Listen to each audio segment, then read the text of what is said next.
Olá, eu sou o Wilker Sebastian, aluno do sétimo semestre de Ciência da Computação, e a gente vai apresentar agora o trabalho 2 de Programação Paralela. Comigo está. Eu sou a Emily Bezerra Souza, do sétimo semestre de Ciência da Computação. Bem, antes de começar a falar sobre a questão da implementação, queria falar que a gente viu o feedback da entrega do trabalho anterior e que a gente fez a correção do cálculo do erro, né? Caso a gente também executou os testes de novo e aqui está ajustado agora. Agora a gente está somando o quadrado dos erros, fazendo a raiz e assim pegando a norma do vetor dos erros, em vez de fazer pelo maior erro como a gente fazia antes. Né? Isso também deu umas alterações nos resultados que vão ser faladas depois. Agora indo aqui da implementação em CUDO, a gente seguiu a mesma estrutura que a gente já estava seguindo dos trabalhos anteriores. Além disso também a gente alterou os máximos de interação, por uma questão dos resultados que não estavam batendo com o que era esperado do tempo de execução. A gente aumentou e agora praticamente todos os testes acabam por questão de precisão e não pela quantidade de interações feitas. Essa mesma função que já tinha antes, de gerar matriz dominante, de setar o caso básico para fazer os testes. E aqui a gente implementou as duas kernels, né? Mas antes de falar das kernels, eu vou falar dessa daqui, que é da parte do CPU que vai executar as kernels, né? Vai chamar as kernels. Bem, essa função ela vai ser responsável por fazer todo esse gerenciamento. E aqui, por questão organizacional, a gente deixou as variáveis que vão ficar na memória da GPU por GPU underline. Que são praticamente uma cópia de todos que a gente vai precisar, que a gente tinha na parte que era feita usando o sequencial, né, ou paralelo com o PMP. E assim, a gente tem que alocar na memória da GPU, né, usando o CUDA-malloc. E a gente fez aqui o cálculo, né, do tamanho da matriz e do tamanho do vetor antes para fazer a alocação de forma correta. Aqui fazendo toda a parte de alocação. E aqui só para inicializar o vetor x com 0, né, memória da GPU. Aqui vai seguir o mesmo padrão que a gente estava seguindo na parte sequencial, né, de definir um erro, definir os valores que serão do vetor antigo, do vetor x antigo. Tá? Isso ainda é tudo em questão de CPU aqui.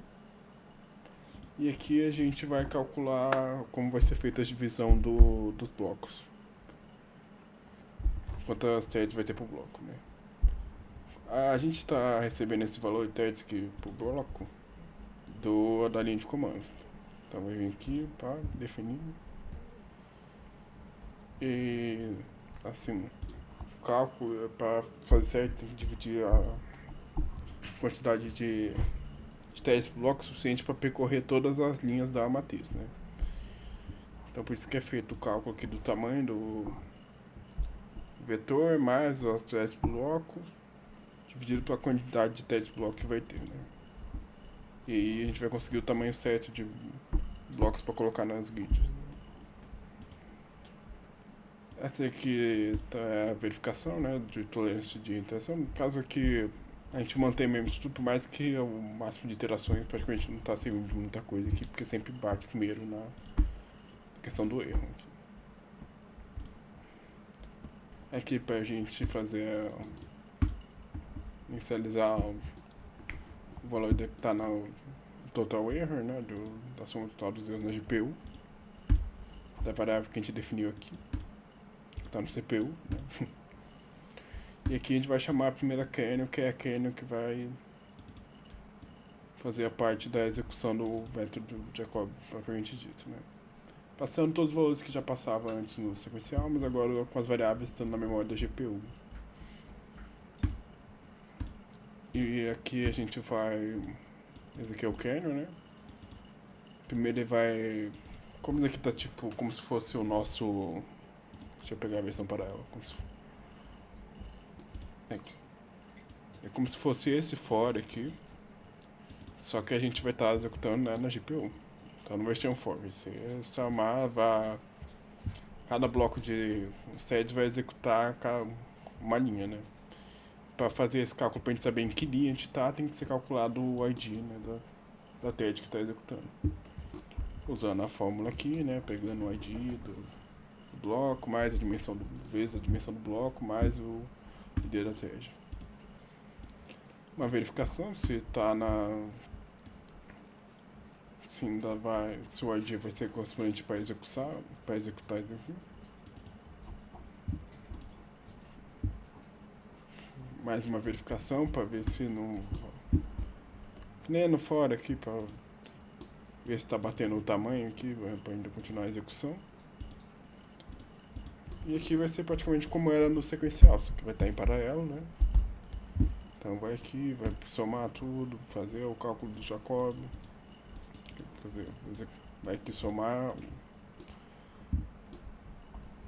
os valores, dividir, tirar, você vai executar da mesma forma que executou no sequencial paralelo com o método Jacob.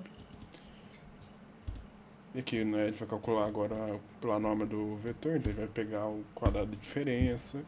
E aqui está uma questão, como a gente tem que fazer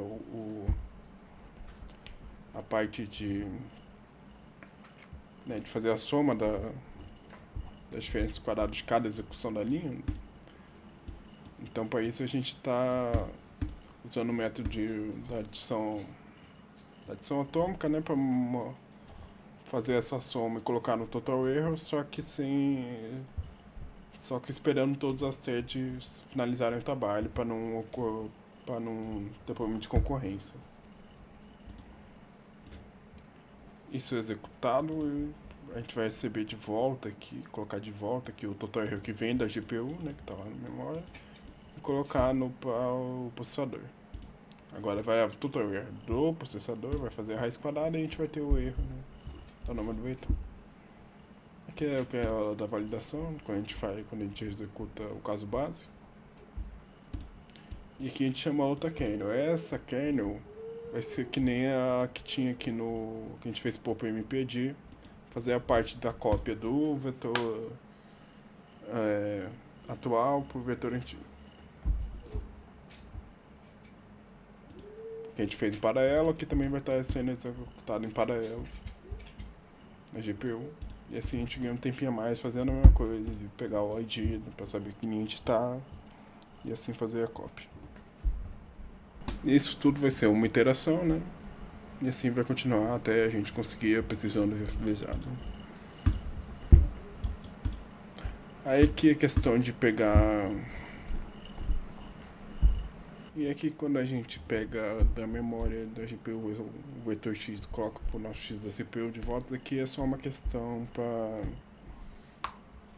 evitar problemas quando a gente está executando em otimização, porque como todos os testes são feitos com o compilador em modo 0T de otimização do GCC, já ocorreu em trabalhos anteriores de eu não pegar o estado, né, tirar esse tipo de linha que pega o estado após o cálculo e o compilador só não executar nada, ignorar a minha função e passar isso aqui e os testes executar tipo em 1 milissegundo sempre, todos os testes. Então para isso que eu estou fazendo pegar esse valor, por mais que eu não vá usar ele. Mas é só uma garantia, né, de que vai estar todos os valores aqui. E assim, aqui a gente vai liberar da memória da GPU, né, todas as variáveis dela. E passar pro erro que vai para o resultado final, o erro que a gente obteve, né. Liberar da memória o vetor X antigo e retornar quando as iterações foram feitas para mostrar no resultado final. E a main vai seguir o mesmo padrão que a gente já estava fazendo aqui. No caso, para calcular o tempo de execução, foi usado os eventos do CUDA aí, para fazer toda a questão da sincronização, da execução da GPU. E gravar os dados para a gente mostrar aqui que está funcionando.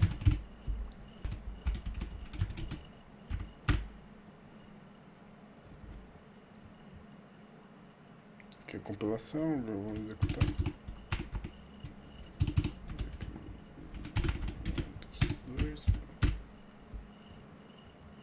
de execução do caso base, né? E os testes que ele faz.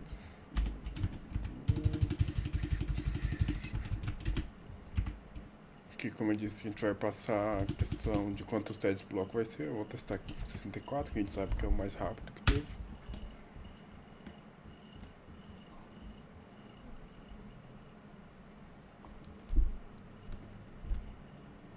E é isso.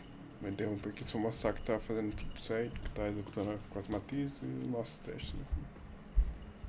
É isso da parte da implementação.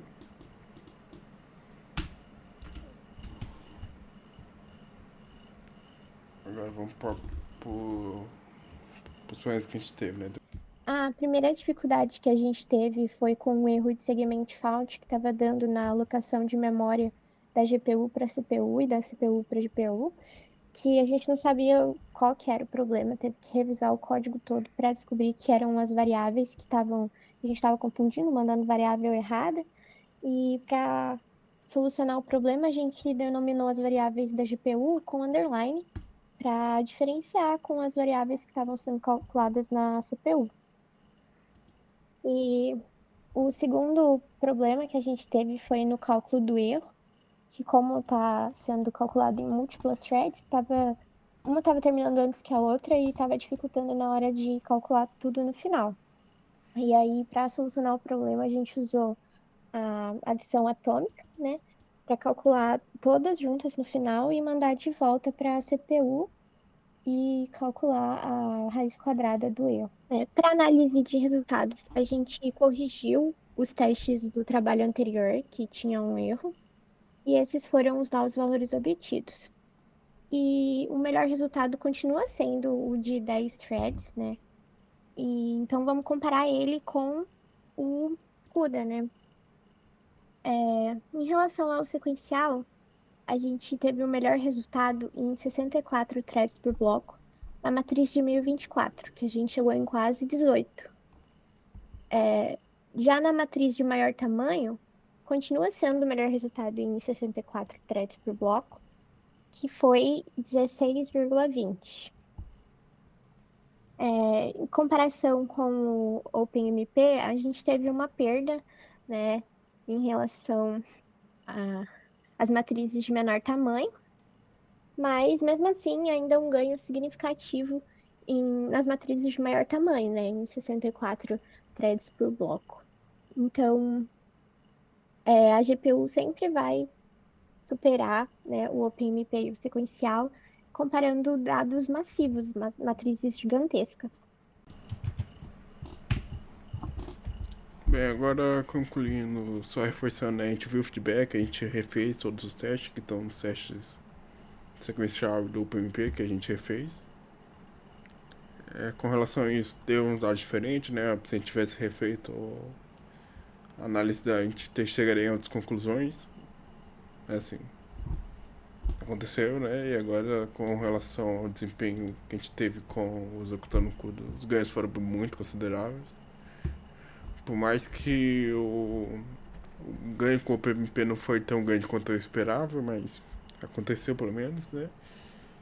E assim, eu acho que daria para tirar um pouco mais de performance na questão daquele. Na soma atômica que teve.